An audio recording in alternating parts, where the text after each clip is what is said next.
बारे में कुछ बताना चाहता हूँ, कृपया आप लोग ध्यान से सुनिए।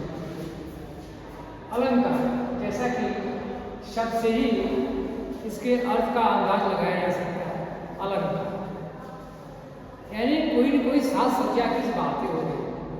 जैसे आपने नहीं सुना होगा अलंकार ज्वेलर्स, अलंकार सौंदर्य प्रसाद, तमाम तरह की बातें देखने को लिखी हुई मिलती रहती है। तो अलंकार अपने आप में एक ऐसा शब्द है जो कहीं न कहीं साज सज्जा या शोभा से संबंध रखता है। अब रह गई बात काव्य। काव्य में आप अलंकार का क्या है? तो काव्य में अलंकार का बहुत किसी विद्वान का मत है वाक्य में सार्थकम काव्य, मतलब होता क्या है कि जब कोई भी काव्य होता है, काव्य में यदि अलंकार न पाए तो काव्य फीका सा लगता है। हमारे प्राचीन काल के जितने भी कवि प्रोजा हो इस बात का जरूर ध्यान रखें। जैसे कालिदास को विशेष श्रेय जाता है। तो अलंकार उसे कहते हैं जिससे काव्य की शोभा बढ़ाने वाले धर्मों को अलंकार कहते हैं। ये साधारणतया इसको जो है दो भाग में बांटा जाता है, एक शब्दालंकार और एक अर्थालंकार। शब्दालंकार क्या है? शब्द के माध्यम से जो चमत्कार उत्पन्न होता है। ऐसे आपको बहुत सारी किताबें उसमें सब बातें पहले से ही लिखी हुई, अपना अपना समझाने का, पढ़ाने का, बताने का अंदाज अलग है। शब्दालंकार यानी शब्द के माध्यम से चमत्कार उत्पन्न होता है। दूसरा अर्थालंकार, अर्थ के माध्यम से चमत्कार उत्पन्न होता है। अब रह गई शब्दालंकार। जैसे किसी चीज को शब्द और अर्थ, शब्द और अर्थ, तो आप ये ध्यान रखें शब्द जो है क्या है पहला और अर्थ जो होता है दूसरा। अब शब्दालंकार में क्या होता है, इसके भी रूप यहाँ देखने को मिलता है। अनुप्रास अलंकार, यमक अलंकार और श्लेष। अनुप्रास क्या? अनु यानी पीछे चलना, अनुप्रास यानी वर्णों की आवृत्ति बार बार, जहां पे एक वर्ण बार बार प्रयोग किया गया वो देखने में ऐसा लगता हो तो वहां पे क्या हो जाएगा? अनुप्रास होगा। बहुत सारे उदाहरण इसके, चारु चंद्र की चंचल चौ चौ चौ कितनी बार आया, तो चौ की यहाँ पे आवृत्ति बार बार दिखाई दे रही है। चौ जो है ये जो अक्षर जो है ये दिखाई दे रहा है। तो जहाँ पे एक ही वर्ड लगातार दिखे, और ये भी ध्यान रखना लास्ट में दिखे या पहले दिखे, लेकिन दिखना चाहिए, तो वहाँ पे जो है अनुप्रास अलंकार। कुछ और उदाहरण मैं आपको बता रहा हूँ। कहत नटत रीझत खिलत मिलत खिलत लजिया, अब हरे भवन में करत है नैनन ही शोभा। इसमें क्या है? कहत नटत रीझत खिलत, यानी लास्ट में तो दिखाई दे रहा है, वहाँ भी अनुप्रास होगा। और यहाँ पे मैंने बताया चारु चंद्र की चंचल किरण, यहाँ भी जो है अनुप्रास दिखाई दे रहा है। अर्थात क्या हो रहा है? वर्णों की आवृत्ति बार बार दिखाई दे रही है, स्पष्ट है। अब दूसरा है आपका यमक। यमक अलंकार, यमक अलंकार वो अलंकार होता है जहाँ पे एक शब्द दो बार, एक शब्द दो बार, जैसे उदाहरण के तौर पर हम लेते हैं घटा। एक जो है एक लाइन है, काली घटा का घमंड है।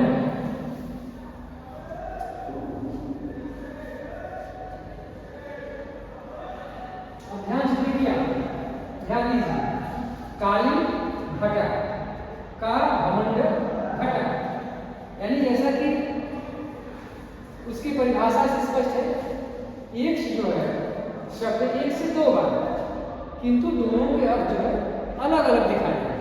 वहां पे क्या होता है? एवं काली घटा का घमंड घटा, घटा में होता है घटना, और घटा जो आकाश में बादल छाए हुए होते हैं, अर्थात आकाश मंडल में जो छाए हुए बादल है वो घटा का एक अर्थ यहाँ पे हो गया और यहाँ पे घटना यानी कम हो, काली घटा का घमंड घटा। शब्द जो घटा दो बार आया है, दोनों के अर्थ क्या है अलग है। वैसे आपको साधारणतया बहुत सारे उदाहरण देखने को मिल जाते हैं। जैसे सभी लोग जानते हैं कि करक करक के सौ गुने मारकता लगा हुआ खाए बनाए जो हुआ खाए, यहाँ पे करक करक जो है दो बार आया है, किंतु करक की जो है करक जो शब्द का अर्थ है वह एक से अधिक है, दो तरह है। करक में धोखा जो होता है, करक में सोना है। इस तरह से आपको ये समझने थोड़ा सा सुविधाजनक समझेंगे। तीसरा अलंकार हमारा श्लेष। श्लेष मीन्स होता है चिपकना। श्लेष मीन्स होता है चिपकना, यानी परत दर परत चिपके होते हैं कुछ। अब यहाँ पे क्या होता है, एक शब्द एक ही बार, दो बार नहीं, एक शब्द एक ही बार, किंतु उसके अर्थ जो है एक से कई हो। जैसे आपने प्याज देखा हो, एक उदाहरण के तौर पर बता रहा हूँ, प्याज देखा, प्याज के ऊपर जो झिल्ली होती है, एक परत, सेकंड परत, थर्ड परत, फोर्थ परत, ऐसे होता है, यानी प्याज एक में चिपकी होती है उसमें, लेकिन प्याज एक ही होती है। उसका श्लेष अलंकार, शब्द एक ही बार आएगा किंतु उसके अर्थ क्या होगा एक से अधिक। साधारण सा जो है बहुत सारे, हम लोग बचपन में हम लोग गुरुजी बताया करते थे कि श्लेष मीन्स होता है चिपकना, यानी एक शब्द के कई अर्थ होते हैं। चरण धर चिंता कर, चित्त बहुत पुरानी जो है उदाहरण, आपको जिस तरह समझ में आ जाए, बस हमारा ख्याल है आपको किसी तरह उस ये जो अलंकार समझ में आ जाए। चरण धरत चिंता कर, ध्यान दीजिए, चरण धरत यानी पैर पकड़ता है, चिंता कर चिंतन मनन किया करता है। चरण धरत चिंता कर, चित्तवत चार हो, और अपनी नजरों से कहीं भी चारों तरफ देखता रहता है।